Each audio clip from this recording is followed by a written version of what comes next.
That's right. I'm telling you, it's all about evolution. I'm Dr. Gene Mesco here with Mostly Hairless Apes.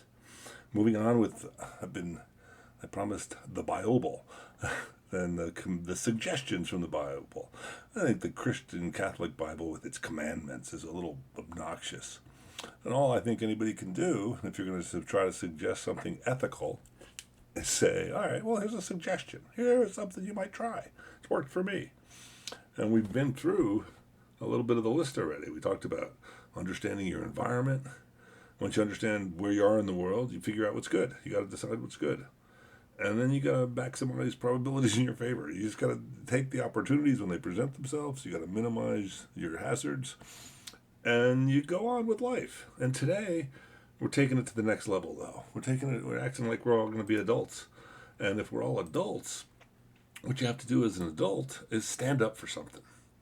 That's the fourth suggestion from the Bible, is have a backbone. In the longer version of this, I correlate it with the point in evolution when the chordates evolved. If you don't know who the chordates are the precursors to the vertebrates. So the notochord is the first thing that shows up developmentally. The notochord shows up about 530 million years ago in the fossil record. A modern representative would be a little beast called Amphioxus or Branchiostoma. Once again, our scientists argue about naming rights. I learned it as Amphioxus. It's my understanding it's now Branchiostoma. But it's a little critter, and it has a notochord. It did a flip-flop from the invertebrates. The invertebrates grow most of their important stuff like nerves and guts along the ventral surface, along the belly. But what happened with the chordates is they flipped some things to the back, specifically the notochord and what's called the neural tube, which eventually will lead to brains. And hopefully everybody's got one of those working. But the notochord is the foundation for the vertebral spinal column, not the spinal cord. That's the nervous tissue. But the bones and vertebra and the intervertebral discs that allow us to stand up. And so you stand up for something. In terms of artificial selection and civilization, you make a choice. You learn what's good, and you follow those rules. That's the thing. We're all subject to our development. And whether or not you're suing your parents for therapy costs or dealing with whatever issues you might have, the idea of having a backbone, standing up for something goes beyond just doing good. Doing good involves what you think is good. You're just behaving. You've accepted a civilization that you live in. And every civilization is based on a belief system. We've been over the mechanics of this a little bit, I think. And so you've got a belief system here that says, I have whatever. And you live in that house, in that city, in that town, in that country, and you follow the rules as best you can. But standing up for something is a little different. It's the idea of saying, well, wait a minute. Is that really the right? It's calling bullshit on somebody when it needs to be called. That's the minimum amount of standing up for something. When somebody's doing something that's wrong, that's one way of standing up. Is saying, hey, I don't think you should be doing that. And obviously you got to cover your ass. You got to worry about getting the crap beat out of you. All these wonderful scenarios that get played out in art and theater. But we all understand that. You want to maximize probabilities in your favor. You want to do good, but you want to do good aggressively. That's the thing that gives life meaning. This is why standing up for something is really about adulthood, really. I mean, we stand up when we're about 2, when we're becoming conscious beings, when we have the potential to be human, from just a Homo sapiens, just a mostly hairless ape. But if we stand up for something, we've learned all these things, we've gone through childhood, we've developed our physical body, we have to deal with whatever health conditions we have. We hit adulthood, hopefully, and we've been prepared by our guardians, our parents, our family, whatever social structure exists for you. And there's so many contributing factors. But you hit adulthood, and adulthood is where you get certified. That's where you get to change over. You get to help influence things. And so now, whereas you've been following the rules, you got to decide if there are rules that need to be broken. If you need to write new rules. If you need to figure out how to change something. Or do you need, or is something going on that's so great you just want to support it? And if you think everything is perfect as is and you want to promote the status quo, that's not a bad place to be. It's pretty comfortable if things are working out pretty well. We need people to maintain as well as adapt and grow, because you got to keep the system going when it's complex. So here's the deal: what do you stand for?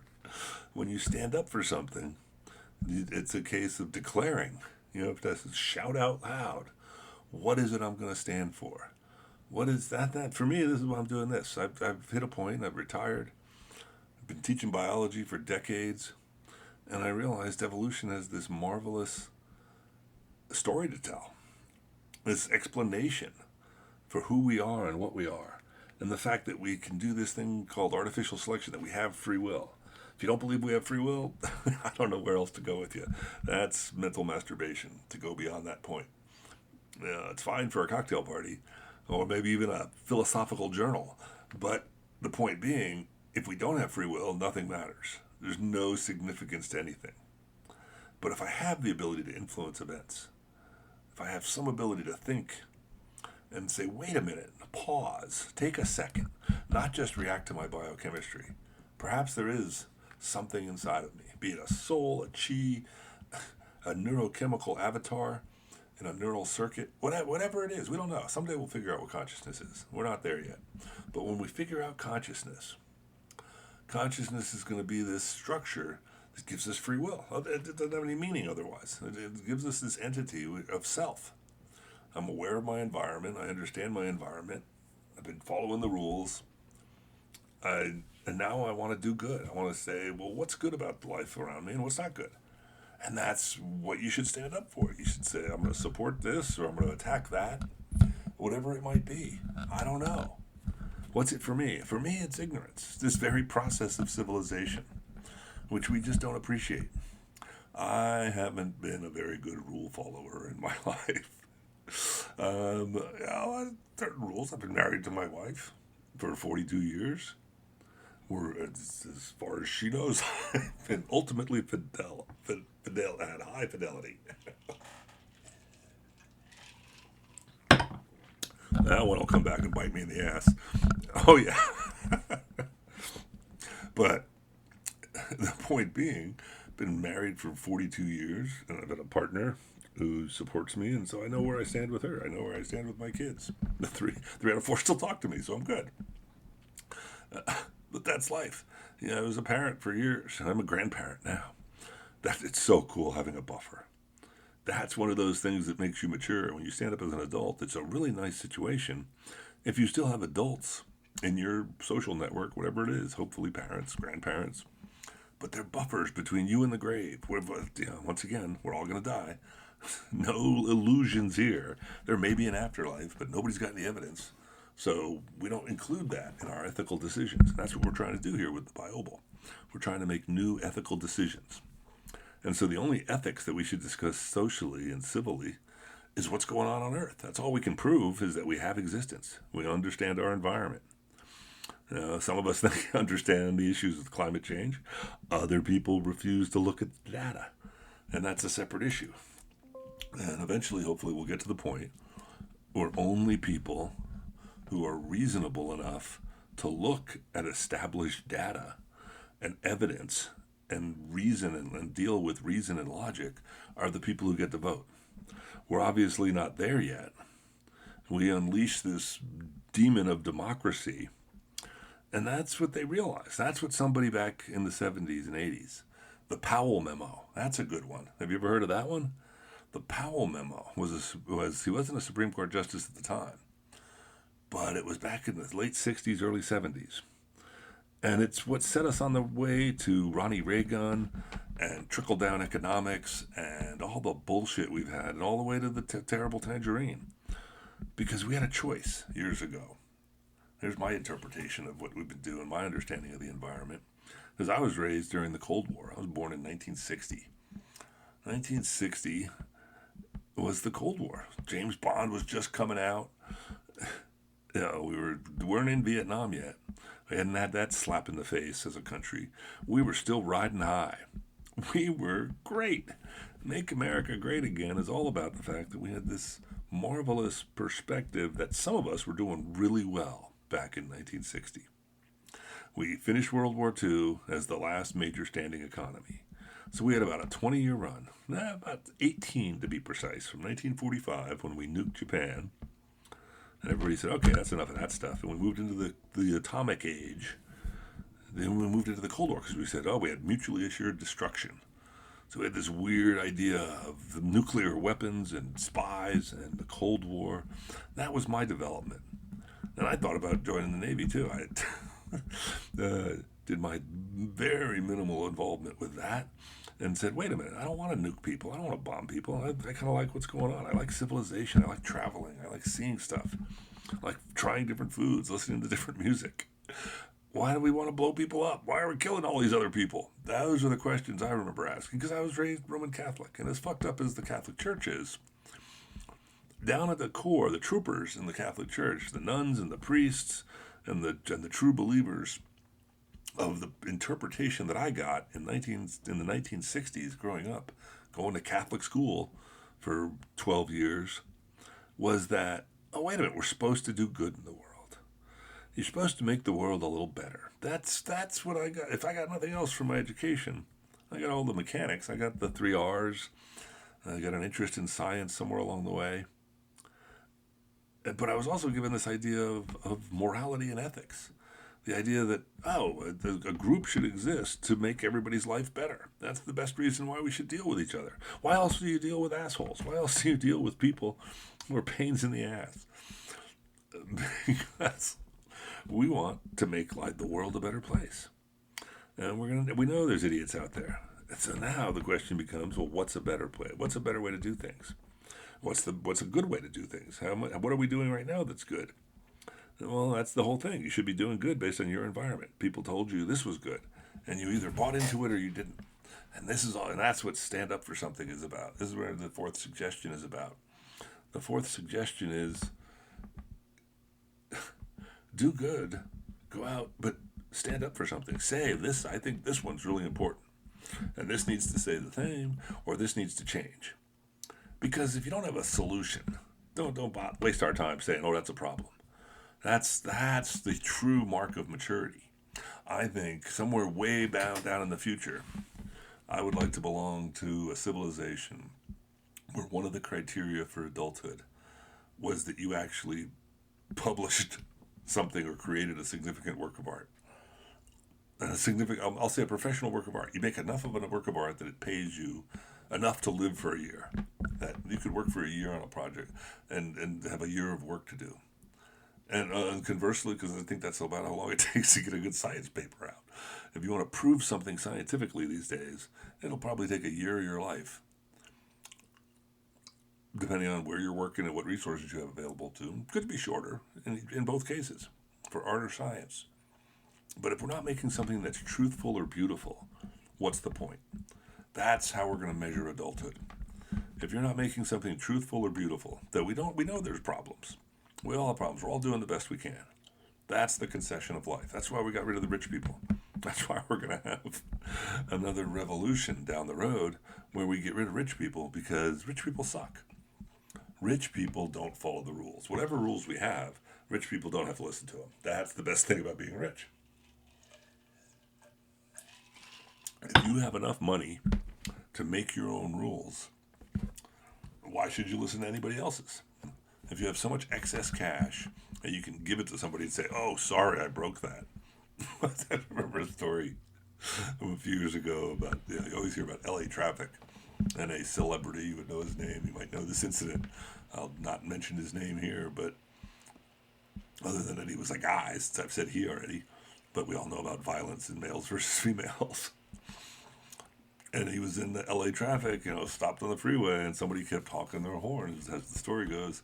And he luckily had his golf bag in his trunk, and he got a 5-iron out or something similar and proceeded to shred the guy's windshield. And you could do that when you're a Hollywood celebrity worth millions of dollars because you have enough money. And that's a silly enough incident that we all kind of just go, yeah, I wish I had, $20,000 or whatever. Because if a guy took him to court, he might, I don't know. I don't know how that would have played out. But you don't engage in that activity unless you're willing to burn at the least tens of thousands of dollars. Because a new windshield's $1,000 right there. And I've had to do that recently. And so, I mean, that just repairing the damage is one thing. But then inconveniencing the guy, scaring the shit out of the driver, whatever else was going on. You sue for damages, psychological trauma, all that fun stuff. Yeah, but that's the whole point. We have rules to say you shouldn't do that. That's a crime, what happened. But because he was a celebrity and nobody got hurt and then he paid for all the damages, we all say, oh, because that's the deal in our capitalist society too. If you have the money, you get to make the rules. And that's the fundamental point. That's actually where I want to stand up for. That's what I think is good, is revealing to you what I think is a really basic hypothesis. I think, as I've talked about for so many times now, that we're undergoing evolutionary selection. Artificial selection is based on consciousness, and ultimately it depends on what we believe in. And that a civilization is nothing more than a group of people who share the same belief system, so much so that the belief allows them to make rules about government and the economy. Because that's all there is. The economy is how we distribute resources, the government is how we deal with each other, and what's acceptable in behavior in either realm is ultimately going to be based on what we think is right and wrong, what we think is good and evil. However you want to phrase that axis. That a given action is a plus or a minus on any given scale. And that's the challenge that I'm putting out there. Is to say every social system, every social science can now use this to calibrate their systems. Because you could look at it and say, hey, that's a belief, or that's an economic issue, or and you could look at the parties involved and say, is it a plus or a minus event? And once you have it on a plus or minus axis, we can start calibrating things. That's the problem with the social sciences. We don't have any fucking calibration. I have physical size in the world. The natural sciences are dealing with reality. That's the natural sciences. The social sciences are dealing with humans, with consciousness, with ideas. What the fuck's an idea? Well, I think there are three classes of ideas. There are ideas about belief, which is ideas that are based on information that I don't have any evidence for, other than accumulated history. There's no physical evidence. There's nothing that would stand up in a court of law, nothing that would allow you to publish in a scientific journal, a natural science journal, that would say, this is real. This is something that happens. And subsequently, it's belief. Or it's an economic issue.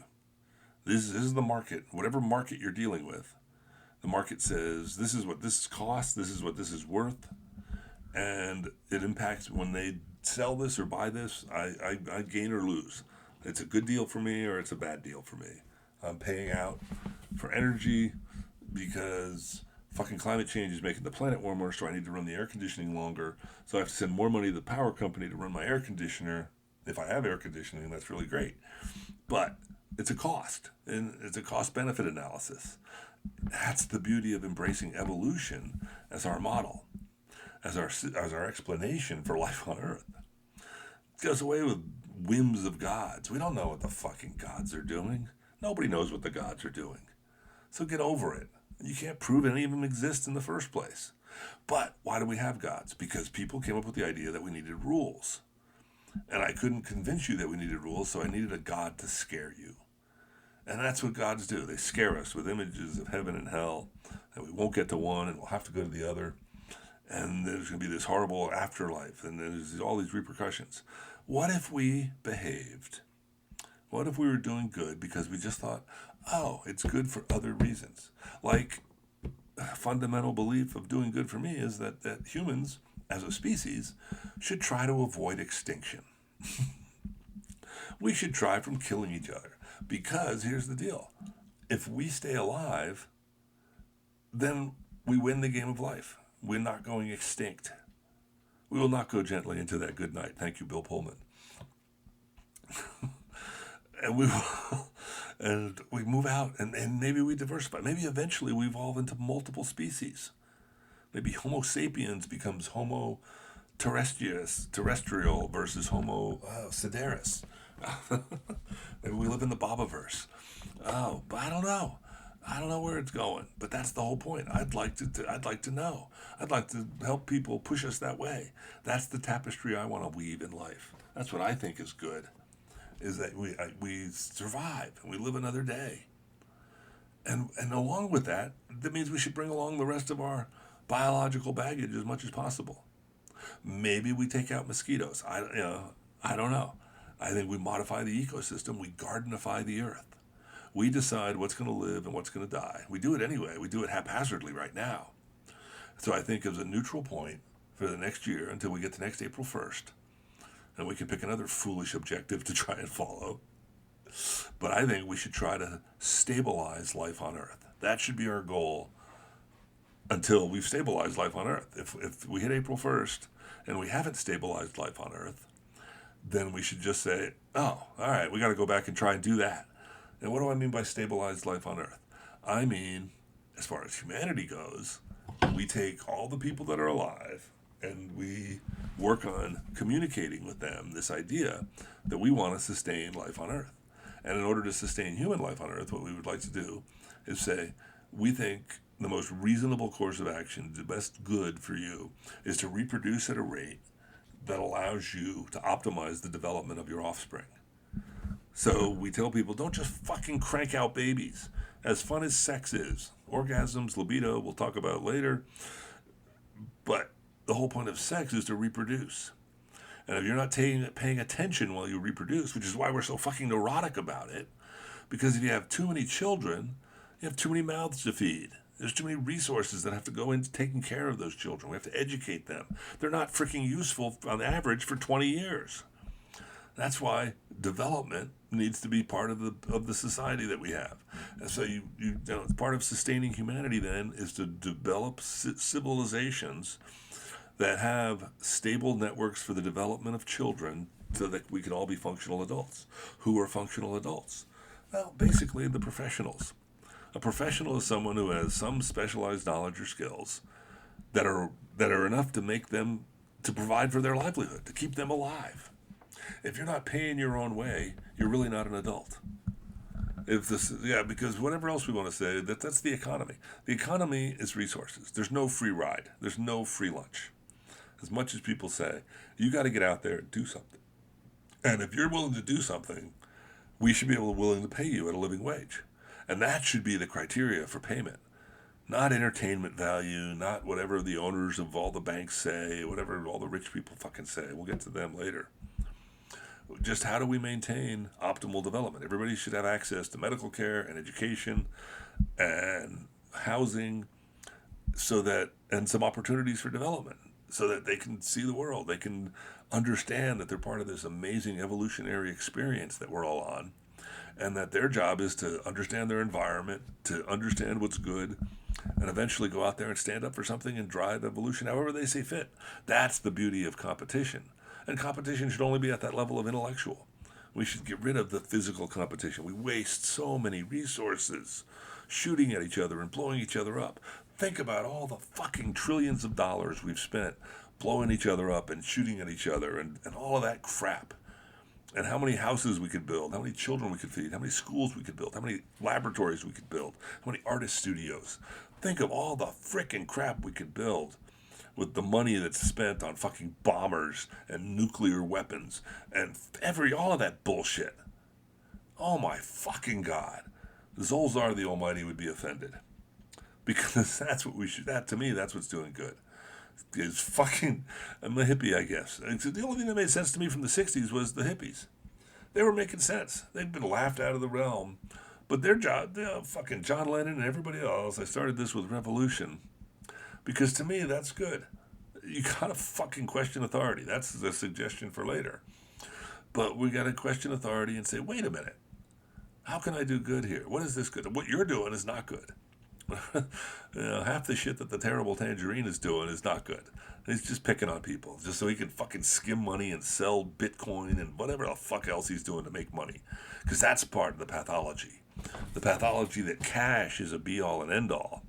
We all know this. You talk to anybody, you talk to a rational human, and you go, yeah, happiness isn't about money. You can't buy happiness, all this stuff. Well, but you got to have the basics. If you're not taking care of stuff, if you're not making enough money at a reasonable rate, if you got to work fucking 2 shifts and put the kids in daycare and you're not able to see them, what the fuck's the point? Uh, we should be taking care of each other. We should be looking out for each other. and and helping each other grow and solve problems. That's all we should be doing. Every year should be a problem. If we haven't stabilized the earth, then get back to work. Jeez, do some good.